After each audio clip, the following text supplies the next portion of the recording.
Welcome to the Peaceful Parenting Podcast. I'm your host, Sarah Rosensweet, mom of 3 young people, peaceful parenting coach, and your cheerleader and guide on all things parenting. Each week, we'll cover the tools, strategies, and support you need to end the yelling and power struggles and encourage your kids to listen and cooperate so that you can enjoy your family time. I'm happy to say we have a great relationship with our 3 kids. The teen years have been easy and joyful, not because we're special unicorns, but because my kids were raised with peaceful parenting. I've also helped so many parents just like you stop struggling and enjoy their kids again. I'm excited to be here with you today and bring you the insight and information you need to make your parenting journey a little more peaceful. Let's dive into this week's conversation. Hey, welcome back to another episode of the Peaceful Parenting Podcast. Today's episode is a coaching call with Marika. Marika is the mom of 3 kids who are 7, 5, and 3. And they are all intense, challenging, spirited kids. You will hear us talking about some challenges she's having with sibling rivalry, as well as when her kids get angry and lash out at each other, what to do and how to help them. You'll also hear her talking about a parenting course that she took with me. It's called Transform Your Family Life. It's a 10-module online course, and I only offer it twice a year. If you happen to be listening to this between February 9th and February 15th, 2022, the course is currently open for enrollment, and it is at sarahrosensweet.com parenting course. If you are listening to this at any other time, you can head to that same link to get yourself on the wait list for the next time I offer it. So let's jump in and talk to Marika and find out how we can support her when her kids get angry, and also when she gets angry. That's something that we talked about in part 2, how to let your kids know that you're angry in a healthy way so that you can model good emotional health and emotional intelligence. Again, if you want to check out the parenting course, it is sarahrosensweet.com parenting course, and it is open for enrollment from February 9th to February 15th, 2022. It won't be open again for about another 6 months. So do check it out. If you happen to be not listening at the time, you can get yourself on a wait list. Let's meet Marika. Hi, Marika. Welcome to the podcast. Hi, Sarah. Thanks so much. Yeah, it's so good to see you again. We have, for anyone who's listening, Marika took my Transform Your Family Life parenting course, so we do already know each other a little bit because she would come to office hours, which are part of the course, and we had a chance to speak then. So Marika, can you just introduce yourself for our listeners? My name is Maryke Gallagher, and I live in Cape Town, South Africa. I've got 3 kids. Kira, she's 3 years old. Christie, 5 years old, and Ewan, 7 years old. And I was given 3 very strong-willed kids. Yeah, so you've got your work cut out for you. Definitely. Okay, so Marika, maybe you could just tell us a little bit about where you are now in your parenting journey. I know that when you first took the course, Peaceful Parenting was really new to you. So maybe you could just give us a little bit of an update about what you've learned and what you found helpful, but also what you still need support with, because that's really what we're here for today, is to support you where you still need some help.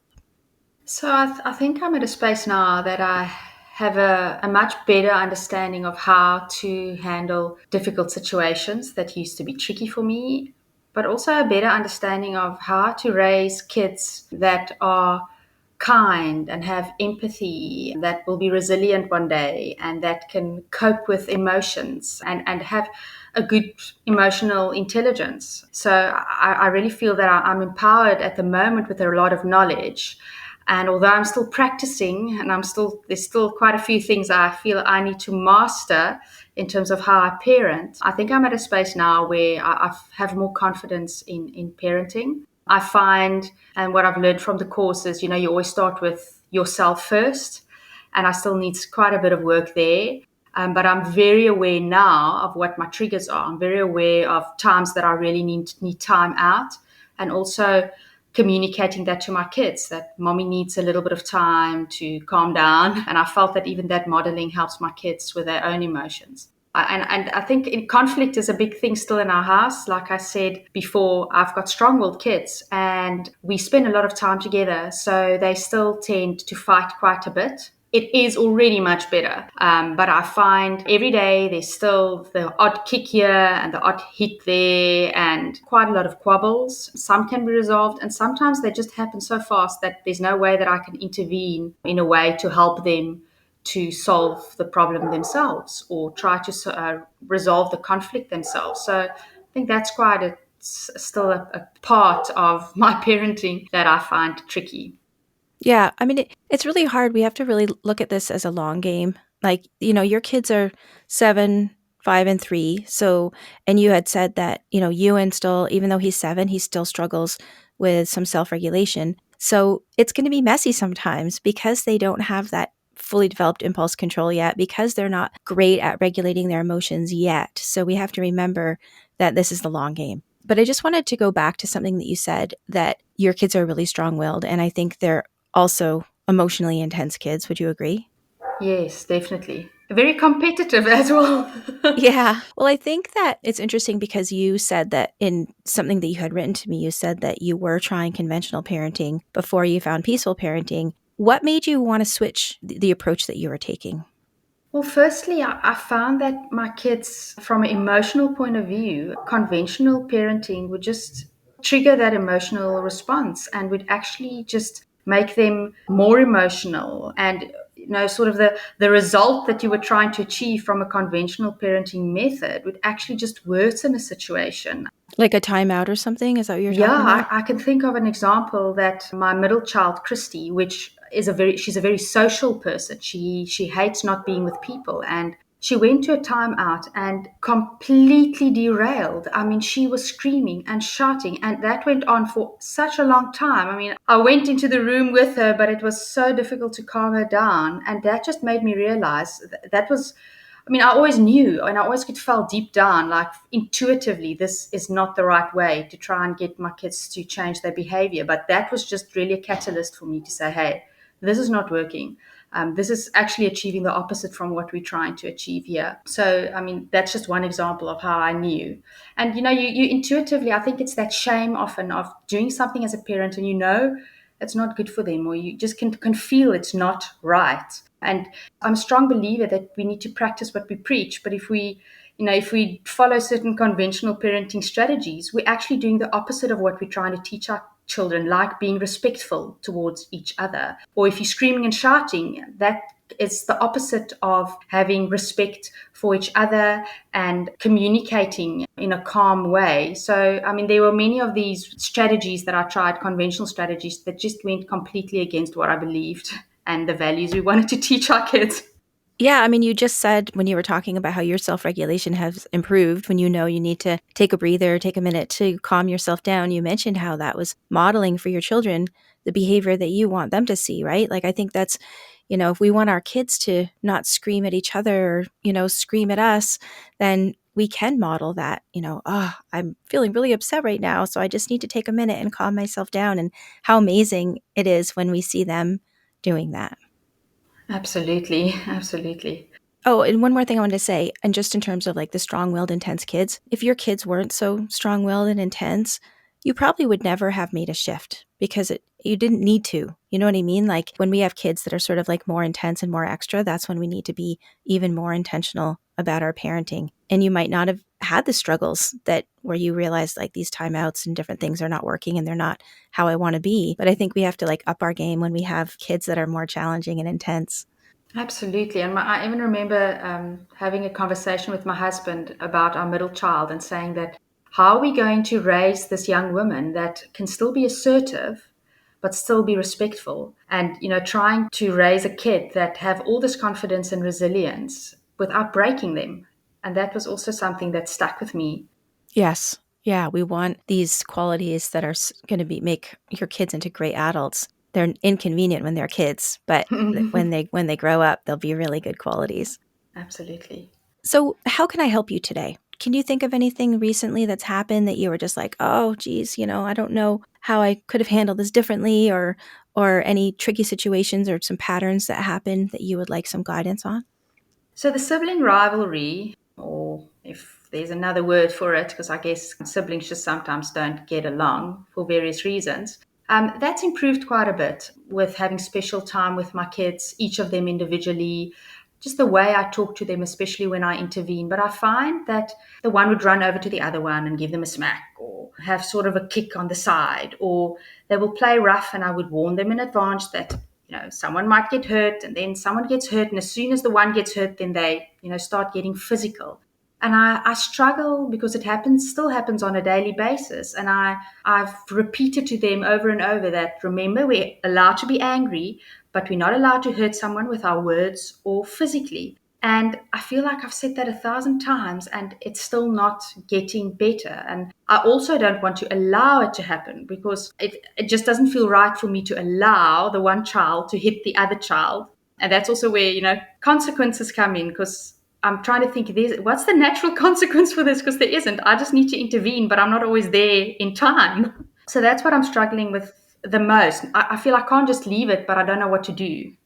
Right. Have you ever talked to them about it when it's not going on? And is it all three equally, or is it one of your kids? Well, I mean, Kira's so little. There's not, like, we can't really expect her to have very much impulse control yet. But is it pretty much equal between the three, or do you find that there's one that gets a little bit more physical than any of the others? I would say the older two, it's worse between the two of them. But then obviously Kira sort of latches onto their behavior. So she would see what they do, and she can also be quite rough. Or, she would see that the big brother, if he doesn't like something that Christie says, then, he would kick her, or he would like smack her from the side, and then she would do the same thing. But I would say it's more between the older two, but not really that I can say there's not an instigator or only one child that has more aggression than the other.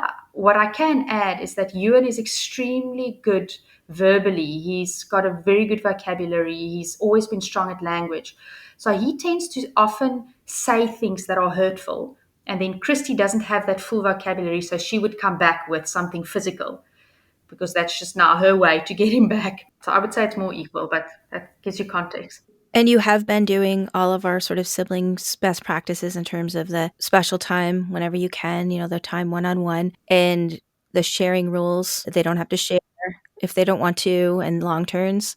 That has been an amazing help, I must say. And everyone in the family is implementing that too, and it's really helpful. So the sharing rules we've definitely implemented, yes. Good, because if we have good sharing and property rules, then we can at least take some of the fighting off the table, or that makes it a little bit easier if there's clear expectations.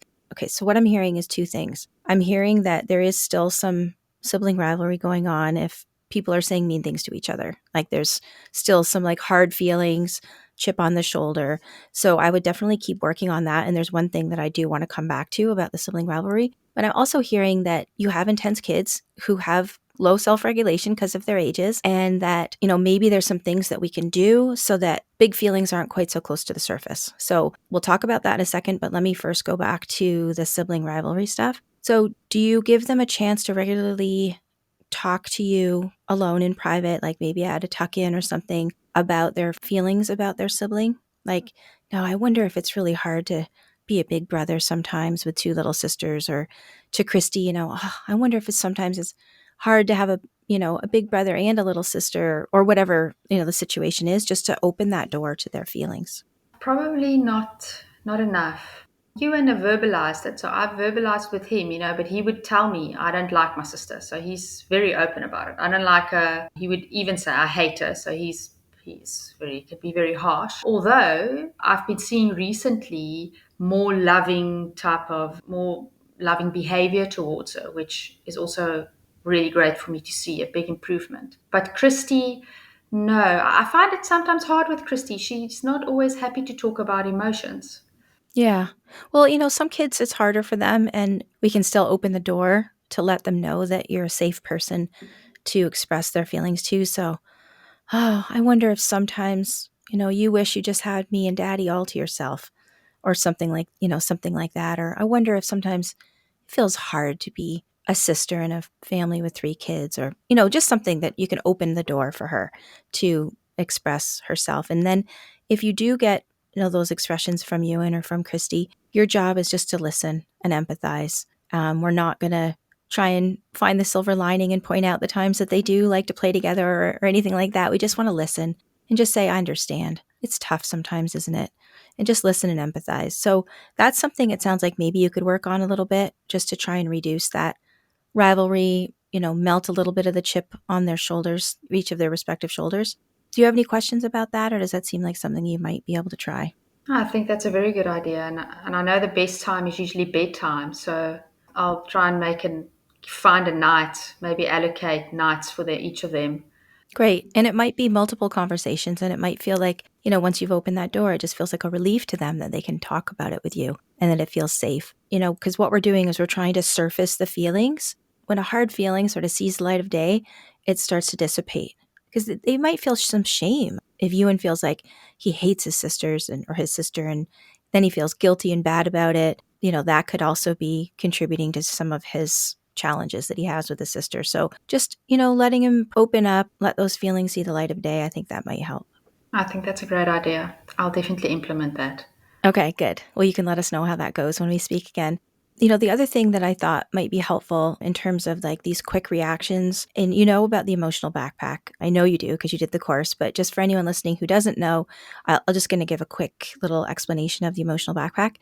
So the emotional back is a metaphor from my mentor, Dr. Laura Markham, and it's a metaphor for our bodies where we hold on to any tensions or stresses or big feelings that we couldn't process in the moment while they were happening. Maybe it was inconvenient or we, didn't feel safe or we didn't have anyone to support us at the time. So we just kind of hold on to those feelings. And when we don't process them, they tend to build up. I actually heard a really wonderful, another metaphor that I want to share here that I might like even better than the emotional backpack. And it was from Iris Chen, who wrote the book Untigering. And she talks about if you think of a bottle of soda pop, if you pour out a glass of soda pop and the top of the glass is open and the bubbles can bubble up to the top and they pop and they go out into the room or whatever. But if you have the lid on that soda pop, the bubbles don't have anywhere to go. So when you finally open it, that everything comes bursting out, right? So that's sort of another way of thinking about the emotional backpack, as if the feelings can flow freely or like those bubbles in the soda pop and they can go up out into the air. They don't build up, but if they build up, it can make us feel like, tight and uncomfortable and moody, and the kids can be difficult and challenging. I mean, I think we all have experienced that ourselves as adults, right? When we've been carrying a lot of stress or tension or big feelings. So my point is that sometimes when kids have full backpacks, they can be much more testy with each other and much more apt to respond with a kick if their brother says something mean, and also much more apt to say something mean if you have a full backpack, because when we have full backpacks, sometimes we get provocative. I don't think I'm the only person who's ever picked a fight with their partner when they've had a bad day, not even realizing that that's what you're doing, but like you have a bad day and you're looking to offload some of those feelings, right? So the way we empty the backpack is through laughter and tears. So I'm wondering if maybe a little bit more emphasis. You tell me, do you feel like there's more room for backpack emptying, or how are you doing with that? I think there's definitely more room for that, always. I find my husband's quite good at it because he can get them laughing. He does a lot of roughhousing. I'm not always that great with it, but definitely trying to implement that more on a daily basis and more consciously and purposefully, I would say. Like I think you've mentioned in your course as well, you need to plan these things. And if you plan it, then you've got the structured times to help them to laugh and to play. Yeah, and for even some parents that I work with who have a kid who's got a really full backpack, I'll even say like start a laughter log where you got your 10 minutes in the morning and your 10 minutes in the afternoon, and you've got this checklist where you've like those signs on the back a restaurant washroom where like they write the employees the last time the room has been cleaned, the bathroom's been cleaned, like something like that where you're actually just keeping track. And then any opportunity for tears as well, even if somebody gets hurt, they fall down and hurt their knee. Oh, that must hurt so much. Oh, your poor knee. And just encouraging those tears. And also, I wonder about physical activity. What season is it in where you are in South Africa? It's summer. It's Yeah. summer. Can you get outside and get the kids moving very much? Yes, absolutely. And my kids are quite active. We take them out on a daily basis. We live right by the mountain, so we tend to go up the mountain, and our parks are amazing. So definitely more time for movement, yeah. And we've just had a holiday, and it's interesting for me. I chatted with some parents the other day saying, "Oh, the holidays, it feels like it's been so long, and the kids, they're not listening, and they're emotional, and they just not in a good space. And I was thinking to myself, hey, it almost feels the opposite to me. My kids are happier and calmer, and I'm seeing less of that type of behavior that you would see if you have a full emotional backpack. And I think school plays a big role, them coming back from school every day, so much going on, and suddenly they're at home. And at home, they can just be themselves and be active and be out and do stuff without having that pressure. So, yeah, I think we can go outside, and I think it's actually a good time for us now to work on that too. Good, good. And I think a final thing that I would like to tweak maybe with this, the problem of that these flashes of aggression. And you said you've been responding by it's okay to be angry. It's not okay to, hit other people or kick other people, right? Is that pretty much Yes. how you've been Yeah. responding? What if we could help them understand where their reaction comes from a little bit better? So it might look like, okay, Ewan says something mean to Christie. Christie kicks Ewan in the shin. And you mentioned that might be a typical interaction where you see this happen. Yes, yes. So what if we even went a little further and said to Christie, Christie, that hurt your feelings so much that your brother said that to you. I understand. And sometimes when our feelings are hurt, it feels really overwhelming to us, and it makes us want to lash out and hurt somebody. And really trying to maybe help her along with her developing, and same with you and too, but help them along with their self-regulation by empathizing with their feelings about what happened, helping her understand oh, I kicked him because it hurt my feelings when he said that. And I love how you've been setting the limit of it's okay to be angry, but it's not okay to, hurt people when we're angry, but also just to really oh my goodness, that, hurt your feelings so much. Come here, let me give you a hug. Let's think about, and maybe after she's calm, what could you do next time your brother hurts your feelings? What could you say? How could you tell your brother what you need? And maybe you could coach her to say something like, don't call me a name, or I don't like it when you say that. Maybe coaching her a little bit to say what she needs. Oh, that's a very good idea. She actually responds to coaching very well, and role play, so playing it out. Obviously, after she's calmed down, but then have taken time with her to say, "Hey, Christy, let's practice how we're going to react when Ewan gives you a kick, or when Ewan says something that hurts your feelings. Let's practice it." And that might work because it's worked in the past with other things that I tried with her. We did one of your parenting Zoom calls the one day, and I mentioned to you that I often struggle with getting the kids to come home after a play date. I remember that. Yeah, and I had one or two instances that I felt so embarrassed because my kids just didn't want to come home and they just didn't want to listen. So the one day I thought, okay, well, I'm going to follow your advice. And I sat with her the day before we went to a play date, and I said, listen, Christy, we're going to practice how to be a good guest. And let me tell you how you're a good guest. And I mentioned to her, we're a good guest. When mommy says, hey, you've got 5 minutes left, you say, okay, mommy. And then after those 5 minutes are done, I'm going to say, hey, Christy, it's time to go. And you're going to say, okay. You're going to say thank you and goodbye. You're going to pick up your bag and we're going to go. And I must say, I really didn't think it was going to work. But the next day, when we went to this friend's house, we did it. 5 minutes. I told her it's time to go. She said, okay, mom. After the 5 minutes, I said to her, hey, Christy, let's go. 5 minutes is up. She took her bag. She said, goodbye. Thank you for the play date. She went to the gate, went to the car, and I was so surprised. I don't know any words. Thought, gee, this actually does work. So I think your example of that sort of modeling, or not modeling, the role play and coaching, that's the word. The coaching is going to work very well with Christy. That's great. And for context, what I had shared with you on the office hours when we were doing the course was that I used to say to my kids when they were little, part of being a good guest is leaving without a fuss when it's time to go home. And so, yeah, that's what we had talked about. It's okay to be sad. It's not okay to scream and shout and lie down on the floor because they won't want to have you back if you're not a good Exactly. guest. Exactly. And I must say, Christy took that when I said to her, you know what, people won't invite us back.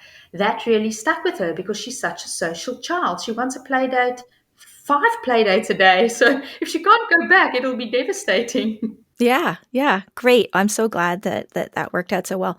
Okay, so let's with that in mind of the coaching, when it's not an issue, you could try it with Ewan as well. When it's not an issue, let's talk about some strategies for what you can do if your brother kicks you or says something mean to you, and you do the same with him, but, what can you do? You can, and what do you think you could suggest to her? Yeah, I think it might work with Ewan as well. I must say, Ewan being so good with expressing his emotions, he's often verbalized to me, Mommy, I don't have any control. When I get angry, I have no control. I really don't want to do this or that, but I don't have control. Not necessarily so much with the words, but I definitely think with the physicalness, he's verbalized to me how difficult it is for him to control his emotions or to change the way he behaves, rather, in that moment. So, I think that you and I have talked about this before, that you do have some ADHD in your family, and that you've thought that possibly Ewan might have, because he is 7 and he still struggles so much with self-regulation, that it could possibly be that he has ADHD. Is that something that you're looking at getting assessed? Yes, I mean we have had him first with an occupational therapist just to see if there isn't something sensory going on, especially because of the emotions, the big, like you said, the emotional dysregulation. And we've had him at an educational psychologist as well. And she didn't flag it specifically, but she did mention that the fact that he also has these concentration lapses and quite a big discrepancy between his verbal and non-verbal IQ, they might be something that we need to look out for. But we're definitely on that path. The one thing that my husband and I always say, and even his friends would say, he's this child that goes into his own world. So he's got these lapses also of not being able to complete something or just not concentrating and focusing. Friends would say, they would stand in front of him and say, Hey, Ewan, where are you? Are you listening?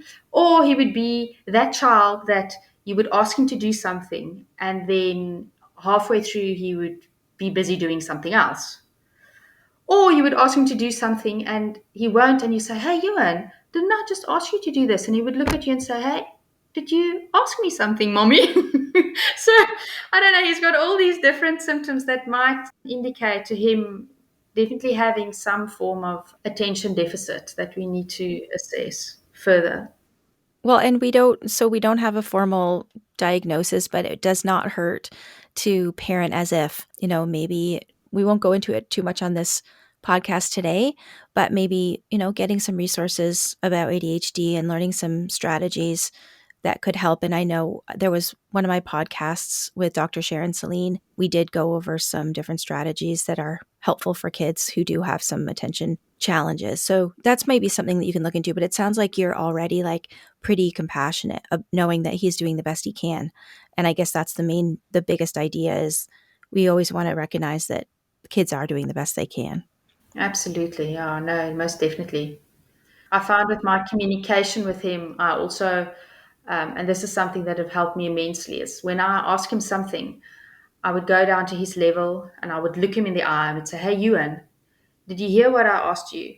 Or I would ask him to repeat it back to me to make sure, because I feel, I can't say to him, Hey, you're not listening to me if he's not actually hearing me.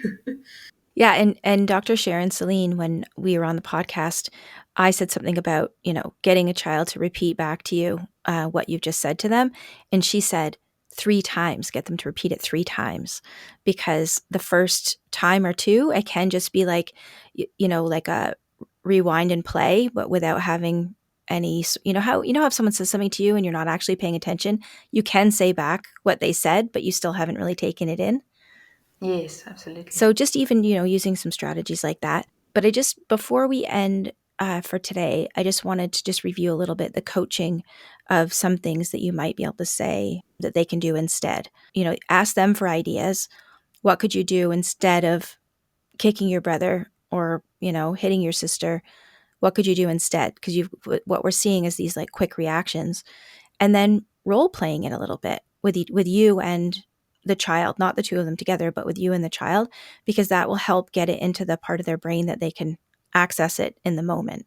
So we mentioned that Christie might say, I don't like it when you say that to me. Or, if Ewan says something mean, or you can tell me how you feel without being mean about it or something. Like, what do you think? What else do you think might work? I think those two are good examples. I'll have to think a bit with Christy. I think it's for her, it would be to give her more words because she doesn't always have the words. Or even, even you can, instead of hitting your brother, you can growl at him or something like that. Like if she can't think of the words, like if she can just go "Grr," or something, or you can shake your fist and, make a Yeah. sound like that. If it's hard for her to access the words, that might be helpful. Absolutely.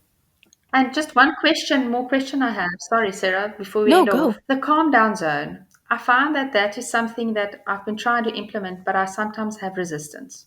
When Hmm. they're really cross and angry and I can't get them to have a resolution there because they've got too much, they're too emotional, and I want them to go to their calm down zones, they don't always want to go. And I feel that I don't want to force them, but sometimes I actually do need to separate them.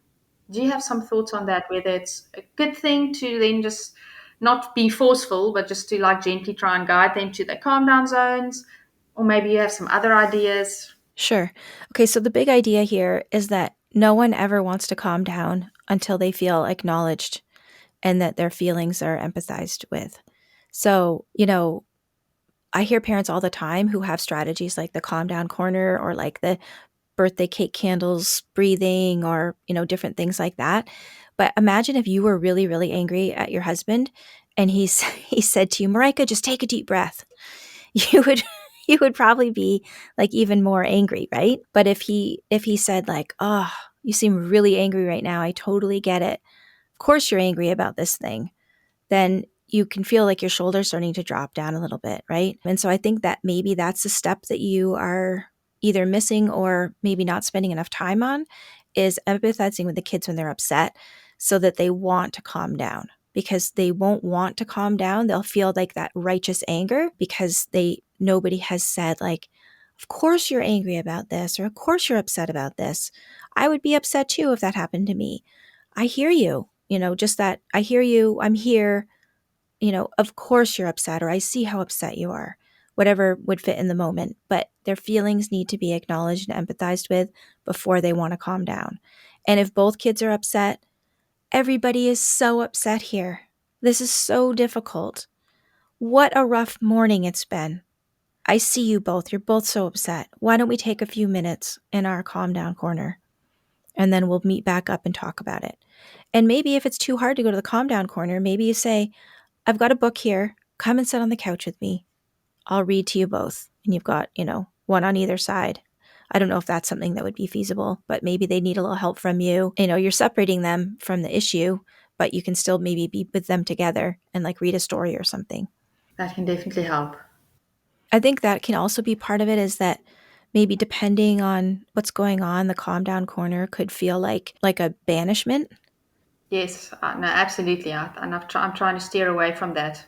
It's not time out. It's completely different. And that's why I try to model to them that when I get really upset and I go to my room and I go sit on my bed, it's because I just need time by myself and I choose that because I love them and I don't want to get cross and I don't want to scream at them or Yes, it's beautiful whatever. modeling. So, but you're very right. It shouldn't feel that calm down corner shouldn't feel like banishment.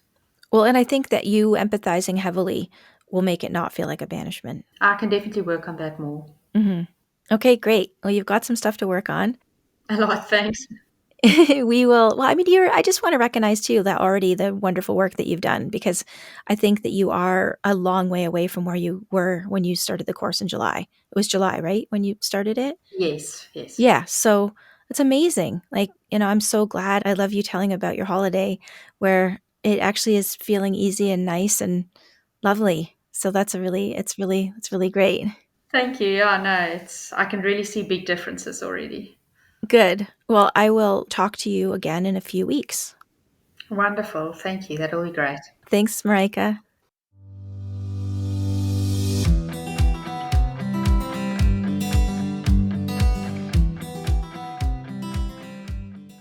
Hi, Marika. Welcome back to the podcast. Thanks so much, Sarah. Thanks for having me. So tell us how it has been the last couple of weeks. It's been about 2.5 weeks since we spoke. Yeah, so since we last spoke, I try to have some special chat time with my kids at bedtime because I find that they're really receptive. that time of the night. And it was interesting to hear their thoughts around their siblings. They're quite small, so they don't really give a lot of detail. But my son just very bluntly said to me that he doesn't like his sisters. They interfere with his games, or they're rude to him, or he just doesn't like them, and he doesn't really want to give more detail. But what was, those little highlights, those magic moments that you always remember, is the first day at school. He went to both of his sisters before leaving for school to give them a hug and say goodbye, which he's never done before. Wow. And yes, and that was something really, that shows me that somewhere we're doing something right. And there's definitely a little bit more love there, even though there's still the fighting and the bickering. It is getting better. And I can see with him being older and him being able to really internalize everything that we're trying at home. He's definitely trying some of the techniques that I've taught him around sisters that take his stuff, or when sisters start getting upset, especially his little sister. Start making jokes with her to let her laugh instead of cry. Or if she wants to grab something of that's his, he will go and fetch something for her so that he can swap with her, instead of there being this power struggle and fight with toys. So those are all things that I've picked up this week that's been really positive. That's fantastic. I wonder if it could be just coincidentally he's getting older and more mature and having more practice. And it also could really have something to do with the fact that you gave him an outlet for his difficult feelings about his sisters. You had that special chat with him, and let him really get some of that off of his chest, so that he could kind of process it and let it go. Absolutely. And I also see more of what I know you talk about in your course, that he wants to listen to us. He wants to make us happy. So, sometimes there would still be the feelings of hurt, and he would say something or do something, and we would respond saying, hey, we don't hurt each other, or we don't kick, or whatever. And I can see he's trying to rectify his behavior because he wants to please us. Yeah. Oh, please is maybe not the word, but he does he loves want us. To. Yeah, he cares what you think. Yes, exactly. Yeah, exactly. And that's what we talk about, why connection is so important, because really the only way that we can influence a child is through our connection with them and them caring about our relationship.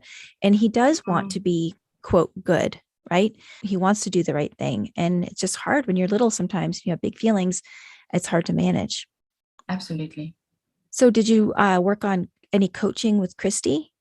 I tried, but I still get quite a bit of resistance when I'm not doing the role play. The role play works, the coaching, she doesn't want to talk about feelings. She will often try and avoid those type of situations.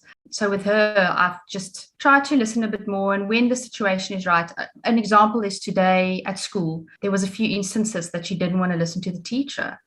And I sat down with her when I came back from work. And in a very calm way, I said, hey, tell me about what happened. And she opened up and she told me. And I said to her, what do you think about it? What do you think about not listening to the teacher when she's asking you to do things or not to do something? And she openly admitted that it's not right and she shouldn't have done it. But here again, the positive part, she could actually verbalize to me why. And she said, it was because she's really excited and she struggles to keep her feelings in when she's really excited, or to listen if she's really excited. And that I also saw as positive, because she could actually verbalize to me what was going on. She could openly tell me what happened, and she openly told me all the things that she did that she shouldn't have, and that at the time she didn't listen. And then the acknowledgement of that actually she should be listening to a teacher. I think now we need to work on the how. What can she do when she's so excited? And she struggles to hear when she's so excited. I mean, and you maybe even talk to the teacher with her, and just, I don't know, with her, she would feel embarrassed, but maybe just talk to the teacher and let the teacher know, like, we're really working on this. And Christie's been really, really thinking about it. And she realizes that it is hard for her when she gets so excited. And maybe the teacher might even have some ideas for how, if she can understand it from Christie's perspective. Yeah, luckily she's quite receptive. So, Good. and she also verbalized to me that maybe she was a bit tired. Yeah. And if they're tired, they struggle. And Mm-hmm. it's the ups and downs of tiredness, and that compensation when you're extremely tired, you can get over, you get hyperactive and that type of Yeah. behavior. So, Yeah, totally. that at least is positive. Well, it sounds like she's really pretty self-aware for a little kid. Yeah, no, and once again, I think it's this past year that we've really been trying to implement peaceful parenting, because it does mean that you listen more to what your child's saying. You're trying to understand what they feel and understand what they're thinking. And I think it does make a difference, but it takes time and you need to Yeah. be patient. I Well, know it's that's where I lack patience sometimes. it's kind of like you're seeing yourself on the same team, rather than on Mm, opposing teams. And I think that's really important. Like, you're mm, trying to figure out as a teammate or, her coach or whatever, you're trying to figure out, okay, what went wrong here? What can we do mm, instead? We're working mm, together to try to find a mm, solution instead of like the opposing, I'm going to get mad at you when you do the wrong thing or give you a consequence or whatever. yeah, absolutely. Mm-hmm. What I struggle with most, still with my kids being so strong willed, is the negotiation. And when I set a boundary, they're always pushing it. So this evening we went swimming and I said to them, it is quite late. It's hot here and it was quite late. So they had to come and bath. But I said, let's do a 10-minute swim. And after 5 minutes, I said to them, okay, guys, 5 minutes left. And then when I said it's time to go, they're like, no, we don't want to go. We don't want to go. I said, guys, we need to go. It's bedtime. It's late. Didn't want to go. Christie got out the pool because she needed to go to the toilet. She went to the toilet. We came back and I said to her, no, you're not getting back in. And she said, no, I am. And she jumped into the pool. Oh no. And then her brother, I know, and then her brother was like sort of swimming. So I didn't say anything because I was cross and I don't want to shout or get upset. Mm-hmm. But I packed up their stuff. I got the Kira and I started walking out and they're like, do you think mommy's leaving now? So they climbed out of the pool. And then, I don't know if this is the right thing to do, but then I said to them, you know what, guys, I can't bring you swimming if you're not listening to me. When you're swimming, you need to listen. So we can't come again this week if you're not going to listen to me. And I think that was so difficult because I don't want the limit to become a punishment. Now I'm not bringing them swimming, but on the other hand, they really need to listen to me. Yeah. So with those situations, those are the type of things that happen often because the negotiation and then, no, just 1 more minute or just 10 more minutes, and I struggle. Yeah, no, that is frustrating. One of the only times in my career as a parenting coach when I felt absolutely stumped to give good advice to a parent was it had to do with their kid jumping in the pool when they had told them that they couldn't go swimming. And I didn't know, rather than, and she was quite an older child too. So, wouldn't have been very easy for the mom to go in and get the parent out or get the child out. Plus the mom was fully clothed. It's like, okay, you've really stumped me. I don't really, that whole pool question, but they did get out. So luckily you're not asking me, how do I get them out? I do really like though, what you said. And I think that we have to remember what the difference is between a limit and a punishment, right? A limit, and what you said is we can't go swimming in the evening if you're not going to listen to me when it's time to get out and go home, is the limit. And it's just intended to support your expectation, which is that they keep up their end of the bargain, which was 10 minutes. And they agreed to that beforehand. We're going to just do a quick swim. And so a punishment would be what you're doing to scare them or threaten them to make them feel bad, to get them to do what you want them to do. Right. And so it sounds like you did a really good job of staying calm, and you don't say it in anger. You just say, this is part of the deal. Like if you want to go swimming at night, you need to listen to me. And I think that's totally fair and reasonable. Wonderful. And I think, That's great. And yeah, the tone of voice, I guess, like you said, and staying yeah, calm and you not always doing look at, anything out of anger. exactly. You always look at what's my tone? Is it kind and empathetic and understanding?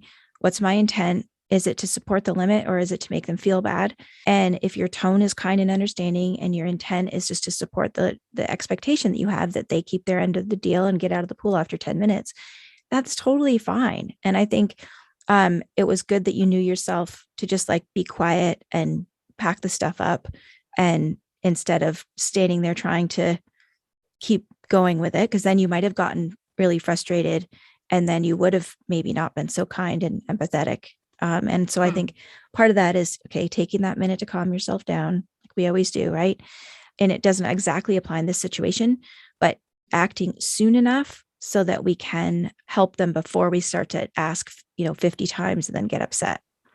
And I think that's also sometimes the trap I fall into, is asking, if there's a limit, asking a few times, because then they tend to stop listening if you repeat something over and over and over and over. Mm-hmm. Yes. And so it usually make sure you get their attention in an effective way, and then ask once. And then if you don't get cooperation, you have to do something, right? Like find a win-win solution and make it fun, or let them know what, might happen as you did this time. If we can't get out of the pool and go when it's time to go, we're not going to be able to go swimming after dinner. Right. But you could have, if you had had me on your shoulder, you could have maybe made some game out of getting out of the pool. Can you three get to the gate before I do? Or, something like that. Who's going to, what song should we listen to in the car? I don't know. But, you could find some way to make a game out of getting out or moving them to the next thing along. Like, when we get home, what stories are we going to read before we get ready for bed, or, whatever. Absolutely. I have to work on doing more fun things. Yeah. It's hard when you're tired at the end of the day. And into the third year of a pandemic. And if it's not your natural way, it's not in your personality. Yeah. And I also think another thing to think about when we get frustrated is it can be hard to feel like they're being ungrateful. Like you did agree to take them swimming, and they agreed that they would stay in for 10 minutes, and now they're not keeping up their end of the bargain. And it can make you feel really resentful. Like, what the heck, kids, I just did this thing for you and now you're giving me a hard time. But just remember, it's the job of kids to always want more and to always push for more and push the limits. That's just, that's how they get what they need. Yeah, absolutely. Was there anything else I could support you with today to follow up on what we talked about? I think the biggest thing now, the past few weeks, was just to understand, when you do do the special time, understand their feelings, and they still don't listen to you, or not that they'll act out, but they still don't listen to your words and to what you ask them to do. I think that was the toughest part for me. That you felt like you were putting in a lot of energy and effort and you weren't seeing it pay off. Is that what you mean? Yes, I think so. But once again, I think it's more for me to understand also the long term. You won't always see the results in the short term when you implement many of these strategies. Sometimes you will, but most often you see in the long term, you need to keep at it for it to really have beneficial effect. 100%. Yeah. I mean, connection is not a magic wand that, you spend 15 minutes doing special time and then everybody gets ready for bed without complaining. But it is that putting those deposits of goodwill in the bank account for those moments where, you do understand that your kids want to please you and they want to do the right thing and they're trying. Absolutely. Yeah. One thing I thought about now, as we spoke about the pool incident, isn't it good that your kids sometimes see that you're angry? And not lashing out at them or screaming or whatever, but just so that they can see or even verbalize, hey guys, I'm really upset with what you did now, or it really makes me angry if you don't listen to me when I ask you something. Isn't it good that they sometimes hear and see that? Yeah, of course they should know that you're human and that you have feelings. And I think the key is that we don't want to do any guilting or shaming around your feelings, because your feelings are, your responsibility to take care of. And I think they can see that their actions affect other people. So I think what I would say is, I'm feeling extremely frustrated right now, and I'm starting to get really upset because you all told me that you were going to get out of the pool in 10 minutes and now you're not. I like how you just kind of quietly started gathering your stuff together. Now, my son actually, he got out of the pool and then he walked towards me and he said, Mommy, I can see you cross. Are you cross? And I said to him, yes, I am. Uh-huh. And then when we got to the house and Dad inquired about what was going on, they were all like, no, Mommy's cross. because we didn't get out of the pool. And I think that's fine. And I think all the other things that you're doing will make your children feel that they are loved unconditionally, even if you get cross sometimes. So you can say, you know what? I was really cross. And I'm not going to say it again, but or maybe I am. I was really cross that you all weren't getting out of the pool when we had an agreement for 10 minutes. And you know what? I still love you no matter what, no matter how cross I get. I will always love you. Nothing will ever change that. And I'm a person and I do get frustrated and upset sometimes, just like you do and just like your sisters do. And I think how we model it is really important too. Like, modeling not screaming your head off or lashing out when you're angry, modeling taking those deep breaths to calm yourself down, modeling taking a minute to go and calm yourself. Like we talked about before, just taking that time to calm yourself down. So letting them see that you're upset, not making them feel guilt or shame about it, but just letting them know that their actions affect you, and then modeling how to healthily express your anger and frustration by communicating it with them without lashing out and yelling. Yeah, absolutely. And it's the toughest when you're really tired. Yeah. Yeah. Well, as you said, that's what Christie realized too, right? Like it's a lot harder for her to control herself when she's tired. It's the same for all of us, no matter how old we are. And then you shouldn't say to them, you're really tired. I can see you're really tired. You need to go sleep now. Then they get even more cross. Yes. Yeah. Nobody likes to be told that their feelings are not real. And just like, I don't know if your partner's ever said when you're cranky, oh, are you getting your period? It's just like, I am not getting my period. And then you get your period the next day. Yeah, exactly. Mm-hmm. Yeah. Well, it's been a pleasure. Thank you so much for coming on the podcast and sharing with everyone, because I think it's just so helpful for parents to know that they're not the only ones who have challenging children, who get frustrated and who are just really working hard. And I just want to applaud you for how hard you're working on this. It's really wonderful. And you will see that it does pay off. Thank you. Thanks so much. I really appreciate it. Yeah. All right. Well, keep me posted. Sarah. I will do. Thanks so much. Thanks. I hope you found that session with Marika helpful.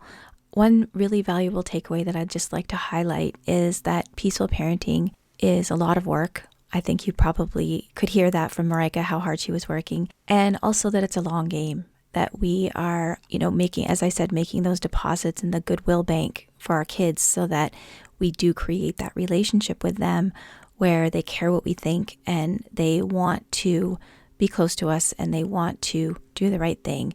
Doesn't mean they always can, but as long as they know and we know that we are all on the same team trying to figure this out, there's always hope and things always can get better, and they will. They will get easier the more you work at peaceful parenting. Again, if you want to check out my parenting course, go to sararosensweet.com parenting course and see if you think that might be something that was helpful for you. I know it was really helpful for Marika, as I think you could probably hear in the podcast. We'll see you next time. Thanks for listening to this week's episode. I hope you found this conversation insightful and exactly what you needed in this moment. Be sure to subscribe to the show on your favorite podcast platform and leave us a rating and review on Apple Podcasts. Remember that I'm rooting for you. I see you out there showing up for your kids and doing the best you can. Sending hugs over the airwaves today. Hang in there. You've got this.